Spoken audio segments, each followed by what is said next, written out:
এ দেশের মানুষ জানে, বিএনপি নেতাকর্মীরা জানে যে বিএনপির শীর্ষ পর্যায়ের নেতাদের মাজা অনেক আগেই ভেঙে গেছে। বিএনপি নামক এই দলটির মাজা ভাঙা বলে তারা ঘরে উঠেছে। এরা আবার মাজা সোজা করে কী দাঁড়াবে? কর্নেল ওলি আহমেদ ওখানে জনসভা, তার এলাকায় জনসভা বলছিল এই খালেদা জিয়া তারেক জিয়াই মা বেটা মূলে দেশটা খেলো গিলা, এবং এটাও বলছিল যে এই দুইটাই হচ্ছে দেশ ধ্বংসের পিছনে মূল কারণ।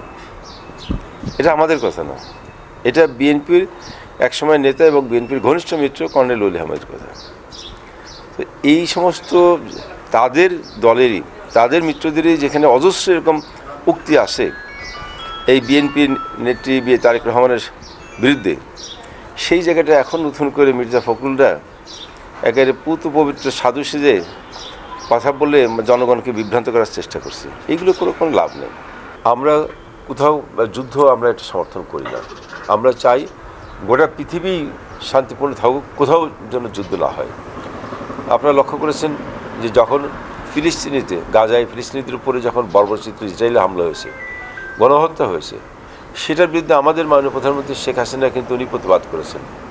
উনি জাতিসংঘ এই গাজায় ফিলিস্তিনি হত্যা বন্ধ করার জন্য জোর দাবি জানিয়েছিলেন।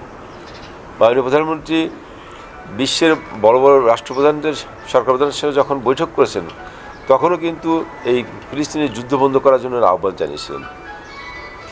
রাশিয়া ইউক্রেন যুদ্ধ বন্ধের জন্য উনি আহ্বান করেছিলেন। ইউক্রেনের প্রেসিডেন্টের সঙ্গে বৈঠক হয়েছে, তখন সেখানেও তিনি আহ্বান করেছিলেন যুদ্ধ নয়, আলোচনার মাধ্যমে শান্তিপূর্ণ পরিবেশ তৈরি করার জন্য।